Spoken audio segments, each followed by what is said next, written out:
बंद करा आणि विचार करा 2026 सॅलरी येते, SIP पण चालू आहे, पण मनात एकच प्रश्न आहे, खरंच जी काय मी इन्व्हेस्टमेंट करतोय ती योग्य आहे? आजचा व्हिडिओ तुम्हाला योग्य तर मार्गदर्शन देईलच, पण सगळ्यात महत्वाची गोष्ट म्हणजे काय, 2026 साठी तुम्हाला क्लिअर स्ट्रॅटेजी काय असली पाहिजे, तुमचा कॉन्फिडंट काय असला पाहिजे आणि काम कसा असला पाहिजे ह्याच्यावरती क्लॅरिटी जास्तीत जास्त दी. बहुतांश लोकांना मी बघितलं, म्हणजे बरेच असे क्लायंट आहेत जे माझ्याकडे येतात, तर ते मला म्हणतात की माझ्याकडे SIP चालू तर आहे, पण मला योग्य मार्गदर्शन नाही आहे की मी एक्झॅक्टली SIP किती केली पाहिजे आणि कुठं केली पाहिजे.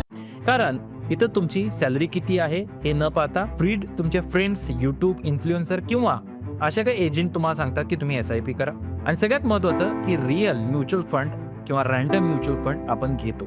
रिझल्ट काय होतो की SIP तर आहे पण डायरेक्शन नाही, क्लॅरिटी नाही आणि डायरेक्शन. मग करायचं तर का? माझ्याकडे एक क्लायंट आले होते जे IT प्रोफेशनल मध्ये होते आणि त्यांच्याकडे गोल नव्हता. त्यांच्याकडे ऑलमोस्ट 60,000ची सॅलरी होती.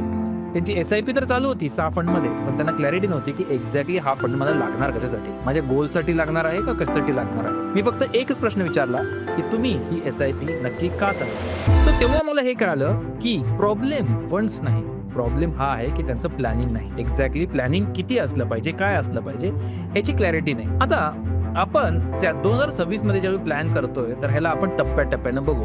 सॅलरीची स्ट्रॅटेजी घेऊन आपल्याला इन्व्हेस्टमेंट कशी केली पाहिजे हे बघू. तर स्टेप बाय स्टेप बघू.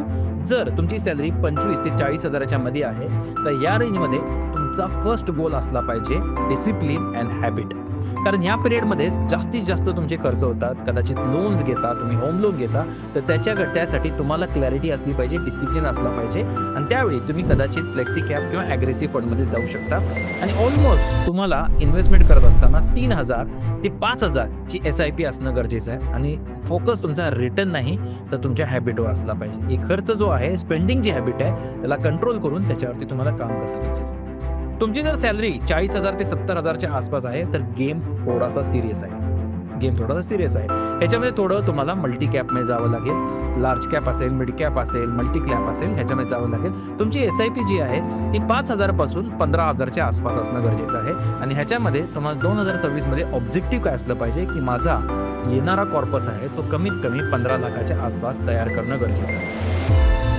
त्याचबरोबर तुमची सॅलरी जर 70,000 ते 1,20,000 जर असेल तर तुमचं ध्येय जे आहे ते प्लॅनिंग नाही केलं तर कदाचित तुमचं टॅक्स आणि लाईफ सायकलमध्ये तुमचा पैसा निघून जाईल.